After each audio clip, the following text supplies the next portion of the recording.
ಅವತಾರ ಪುರುಷ ಚಂದ್ರಶೇಖರ ಚಂದ್ರಶೇಖರ ಚಂದ್ರಶೇಖರ ಪಾಹಿ ಮಾಂ ಚಂದ್ರಶೇಖರ ಚಂದ್ರಶೇಖರ ಚಂದ್ರಶೇಖರ ರಕ್ಷ ಮಾಂ. ಭಕ್ತಜನಮನ 4. ಶ್ರೀಧರಮೂರ್ತಿ, ರಾಮಕೃಷ್ಣ ನಗರ, ಮೈಸೂರು. ಚಿಕ್ಕಮಗಳೂರು ಜಿಲ್ಲೆಯ ಬೆಳವಾಡಿ ನಮ್ಮ ಮೂಲ ಸ್ಥಳ. ನಮ್ಮ ಪೂರ್ವಿಕರು ಅಲ್ಲಿ ನೆಲೆಸಿದ್ದರು.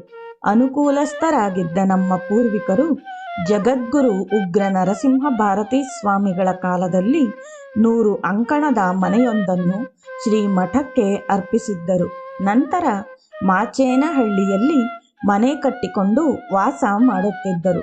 ಅಂದಿನಿಂದಲೂ ನಮ್ಮ ಮನೆತನಕ್ಕೆ ಶೃಂಗೇರಿಯ ಗುರು ಪರಂಪರೆಯ ಒಡನಾಟ ಇದೆ. ಬೆಳವಾಡಿಯ ಸುಪ್ರಸಿದ್ಧ ಉದ್ಭವ ಗಣಪತಿ ದೇವಸ್ಥಾನದ ಉದ್ಭವ ಗಣಪತಿಯನ್ನು ಗುರುತಿಸಿದವರೇ ಜಗದ್ಗುರು ಶ್ರೀ ಚಂದ್ರಶೇಖರ ಭಾರತೀ ಸ್ವಾಮಿಗಳು.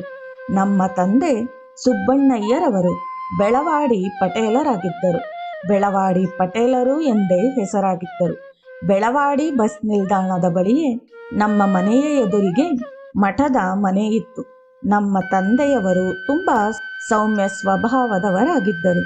ಮಿತಭಾಷಿಯಾಗಿದ್ದು ಜಗದ್ಗುರುಗಳ ಮೇಲೆ ಅಚಲ ಭಕ್ತಿಯನ್ನು ಇಟ್ಟುಕೊಂಡಿದ್ದರು.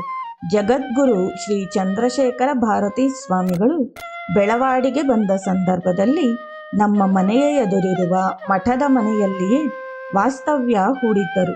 ಹೀಗಾಗಿ ನಮ್ಮ ತಂದೆಯವರಿಗೆ ಗುರುಗಳ ಸೇವೆ ಮಾಡುವ ಪುಣ್ಯ ದೊರೆತಿತ್ತು.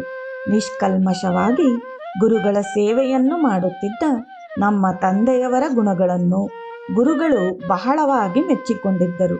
ಗುರುಗಳು ಧರ್ಮಾಚರಣೆ ಮಾಡುವ ಯಾರೇ ಆಗಲಿ ಅವರ ಮೇಲೆ ಬಹಳ ಪ್ರೀತಿ ತೋರಿಸುತ್ತಿದ್ದರು. ಅದು ಎಷ್ಟರ ಮಟ್ಟಿಗೆ ಅಂದರೆ, ಒಮ್ಮೆ ನಮ್ಮ ಮನೆ ಬಳಿಯೇ ಒಂದು ಪಟೇಲರ ಸೋಪಾನ ಎಂಬ ನಮ್ಮ ವಂಶಸ್ಥರೇ ಕಟ್ಟಿಸಿದ್ದ ಒಂದು ಸ್ಥಳವಿತ್ತು. ಅಲ್ಲಿಗೆ ನಮ್ಮ ತಂದೆಯವರು ಸ್ನಾನಕ್ಕೆ ಹೋಗುತ್ತಿದ್ದರು. ಅಲ್ಲಿಂದ ವಾಪಸ್ಸು ಬರಲು ಅರ್ಧ ಗಂಟೆ ಆಯಿತು. ಆಗ ಗುರುಗಳು ಹೊರಡುವ ಸಮಯವಾಗಿತ್ತು. ನಮ್ಮ ತಂದೆಯವರು ಸ್ನಾನ ಮುಗಿಸಿಕೊಂಡು ಬರುವವರೆಗೂ ಇದ್ದು ಫಲ ಮಂತ್ರಾಕ್ಷತೆ ನೀಡಿದ್ದರು. ನಮ್ಮೂರಿನ ಕೆರೆ ಒಡೆದಾಗಲೂ ಗುರುಗಳು ನಮ್ಮ ತಂದೆಯವರನ್ನು ಕರೆಸಿಕೊಂಡು ಏನು ಮಾಡಬೇಕು ಎಂದು ಹೇಳಿದ್ದರು. ಶೃಂಗೇರಿಯವರಾದ ಶ್ಯಾಮಭಟ್ಟರು, 3ನೇ ಮನೆ ರಾಮಭಟ್ಟರು, ಸಾಮಕ ಗಣೇಶ ಶಾಸ್ತ್ರಿಗಳು, ಸಾಮಕ ಸುಬ್ರಹ್ಮಣ್ಯ ಶಾಸ್ತ್ರಿಗಳು ಇವರೆಲ್ಲರೂ ನಮ್ಮ ತಂದೆಯವರ ಸ್ನೇಹಿತರಾಗಿದ್ದರು. ಹೀಗಾಗಿ ನಮ್ಮ ಮನೆಗೆ ಅವರು ಬರುವುದು, ನಮ್ಮ ತಂದೆ ಶೃಂಗೇರಿಗೆ ಹೋಗುವುದು ನಡೆಯುತ್ತಲೇ ಇತ್ತು.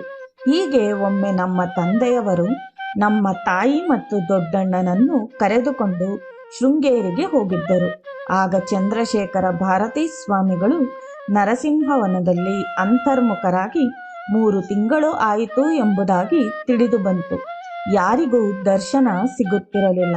ನಮ್ಮ ತಂದೆಯವರು ಗುರುಗಳ ದರ್ಶನ ಸಿಗುವುದಿಲ್ಲವಲ್ಲ ಎಂದು ಬಹಳ ಬೇಸರ ಮಾಡಿಕೊಂಡಿದ್ದರು. ನಮ್ಮ ತಂದೆಯವರು ಕೆಳಗಡೆ ಬಂದು ನದಿಯಲ್ಲಿ ಸ್ನಾನ ಮಾಡುತ್ತಿದ್ದರು.